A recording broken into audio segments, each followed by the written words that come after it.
Hello, thank you all so much for inviting me here to visit today. This is actually my first time speaking to a group like this as a representative of PFLAG Waukesha. So any feedback I get is greatly appreciated, thank you. And I really am here to help everyone learn a little bit more about PFLAG Waukesha and the work we do to ensure that our LGBTQIA plus community members can live without fear of harm, discrimination, or abuse. To start, I think it's important that you all know a little bit about who's talking to you. My name's Mary. I grew up in a mid-sized town in Minnesota. My dad was and still is a teacher, and my mom's career is in sales. We're your typical Midwestern family. In 2015, I graduated high school, and later that same month, gay marriage became federally legal. It was an exciting time to be an 18-year-old about to embark on a journey of self-discovery. I was part of an accepting friend group with people all across the gender and sexuality spectrum. We could feel the world shifting into new norms, and we're embracing our differences instead of ignoring or hiding them. Fast forward 4 years, and I graduated with my bachelor's degree from Mount Mary University, where I now work. And then I immediately attended UW Milwaukee and got my MSW in August of 2022. Due to political tension in early 2025, I started to have more people in my own life fearing for their safety. Some of the people that I loved moved out of the country, while others stopped outwardly expressing who they are. The tension was real, and my search for finding a community that was committed to making a change began. And that's what led me to PFLAG Waukesha. My husband and I went to our first meeting, and we were met by a group of welcoming members who were committed to ensuring that everyone in Waukesha has a community where, well, everyone belongs.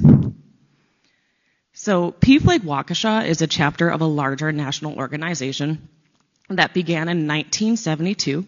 It was started by a school teacher of a gay and parent of a gay rights activist, as well as that teacher's spouse. The group began as a way for like-minded people to gather as a unified front for LGBTQ people, families, and parents, and allies. These types of groups began to gather all across the country. Now there are over 360 chapters across the U.S., with the one in Waukesha starting several years ago. Since the LGBTQIA communities is expansive, with many terms and acronyms, and I know living in the world of social work, I see a lot of acronyms, and one thing that's hard is hearing an acronym over and over again and eventually having to say, so what does that stand for? And I wanted to bring some of these definitions to you today. So we hear the term LGBTQIA plus a lot. What this stands for is lesbian, gay, bisexual, transgender, queer or questioning, intersex, and asexual. The plus is also sometimes added and is included to represent that there are many identities outside of the ones just listed inside the acronym.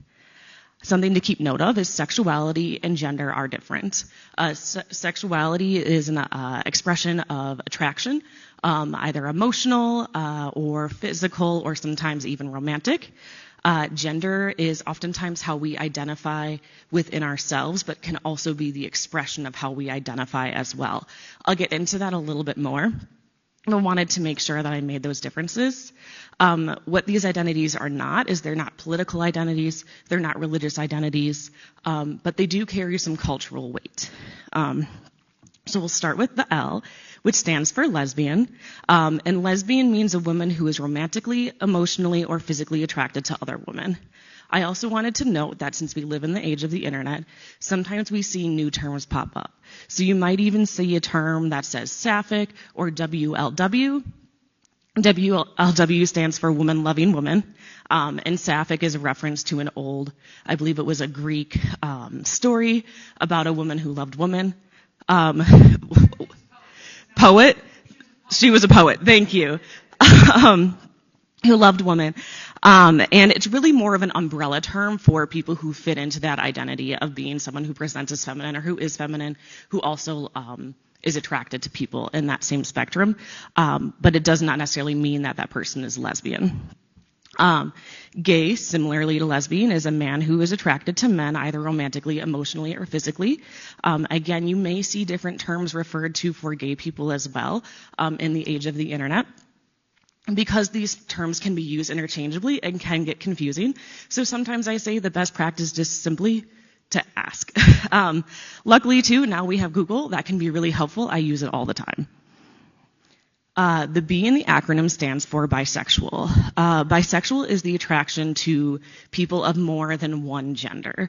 So sometimes I think back a while ago, bisexual was seen as something that was like someone who was attracted to men or women. Well, now that we have a better understanding of the gender identity spectrum, that can mean someone who is just attracted to someone other than a different gender than themselves. Essentially, someone can be bisexual and in a heterosexual relationship. I think that's important to mention. I myself am a bisexual woman in a heterosexual marriage and have been in a happy marriage for many years. The T stands for transgender or trans. Trans is just a shortened version of transgender, but you can see them used interchangeably. And that is when someone's gender identity does not match the one assigned to them at birth. Gender exists on a spectrum, and it is reflected within the identities of the trans community. Some common terms within the trans community are FTM, which stands for female to male, MTF, which stands for male to female, AMAB, or AFAB, also known as AMAB or AFAB, that's assigned male or female at birth. Someone can be trans and just starting their transition experience. They can be trans and never fully transition, right? Some people get different surgeries, take hormone therapies, and some people choose to do none of that and just express their identity through clothing, the way that they act, or the communities they interact within. Non-binary is when someone does not subscribe to the gender binary. So for instance, like one example is one of my close friends is non-binary, and that means sometimes they dress very masculine. They might be wearing a suit, they might wear a tie, and then another day they can dress maybe more feminine, maybe that's a dress, maybe that's, how they do their hair, how they do their makeup, and it's more about what feels right to them in that moment. That is that individual person's experience. It is not everyone who is non-binary's experience. So for instance, some other terms you may hear for persons who do not identify within the gender binary are genderqueer, agender, gender nonconforming, gender expansive, and gender diverse, each comes with its own nuances. The Q in the acronym is a term within the community that many use to refer to themselves or the community, and that's queer. So sometimes you may hear someone say queer when they are referring to the LGBTQIA plus community as a whole. The Q can also stand for questioning, which is when someone is still figuring out their identity. They might know that they fit somewhere in the spectrum, but they haven't quite figured out where yet. And we want to make sure that those people are included in the acronym, in this identity, in this community, and know that this is a welcoming space for them as well. The I stands for intersex.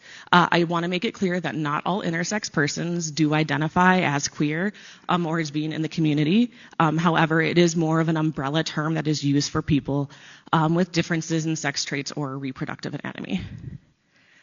The A is asexual, can stand for asexual, which also sometimes you'll see shortened to ace, which is when someone does not experience sexual attraction. This, again, is a spectrum, and that identity does not mean that asexual people do not have fulfilling romantic relationships or have not been or are currently in a relationship where there is some kind of physical connection.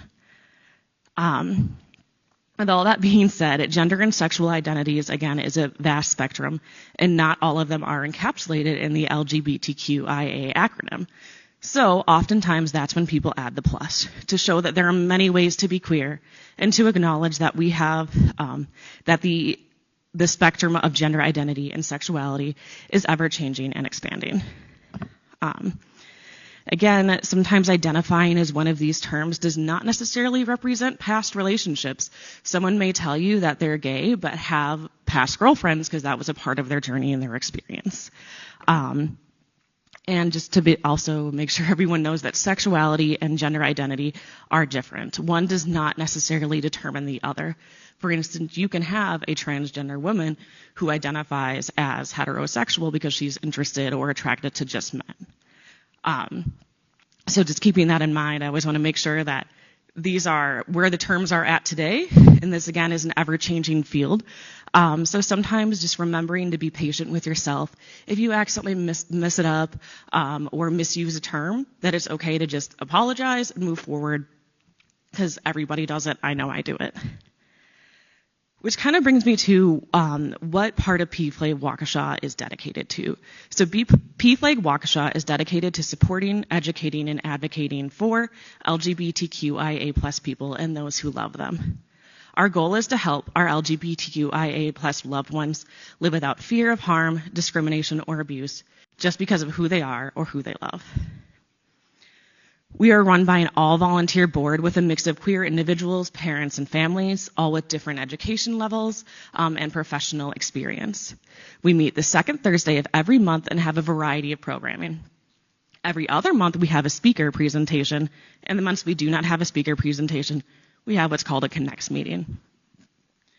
The Connects meetings act as a sort of support meeting, where members share about our experiences, the good stuff, the hard stuff, and we offer listening and support. Our speaker meetings offer a variety of topics. We've had authors, community organizers, nonprofit CEOs, and many others come to talk about their experiences and the work they do to support the community. PFLAG Waukesha also recently worked with LGBT Waukesha to have our city board and mayor recognize Pride Month for the first time ever. You may have seen that in the newspaper. We're very proud of this. This has not been an easy road, and it's been a long road. We've made it far, but there's more to go. We are also working with LGBT Waukesha on planning our second annual Pride Fest this coming fall. I'm not sure if many of you made it to the first one. That was here, the second one. My experience of being on the board of PFLAG Waukesha has given me a community of people who are engaged, willing to have the hard conversations, and put in the work to support our community.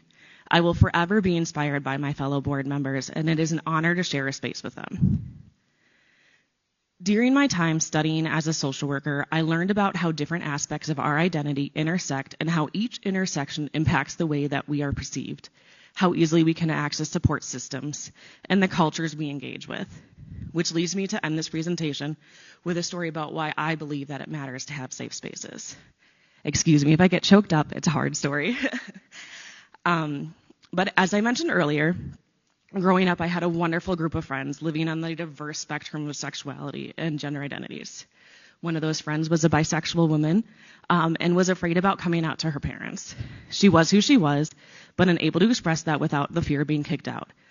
So she had found small ways to ensure she could show this part of her identity without risking her relationship with her family, her housing, or her access to necessities like food, healthcare, and hygiene products. One of these ways was by placing a small sticker with the bisexual colors on her car. When she first put it there, her parents did not recognize it as a pride flag, and life continued as normal. Then one day, she came home from school and was confronted by her father. He was inconsolably angry, and it became clear that they had learned what the sticker meant. She was no longer safe to live there and to be honest about who she is. As a result, she spent her final months of high school staying with various friends, working every night and weekend instead of socializing or engaging in the school clubs she created and loved, and spent the whole summer doing the same. Her self-esteem was gone. The friend I once knew as silly and outgoing became withdrawn and serious. Now, I'm not going to end this on a sad note. She spent time in therapy learning how to love herself unconditionally, love her family unconditionally, and how to trust her family. Eventually, after years of hard conversations, they were able to make some repairs, and they can now spend time together again. PFLAG Waukesha has helped me understand that there are supports out there for families who can learn and choose to make a better choice. Just last week, I was at a Connects meeting, and I was there with so many different families who were learning and choosing to make a different choice, so that no queer child has to wonder where they are going to sleep or how they are going to eat.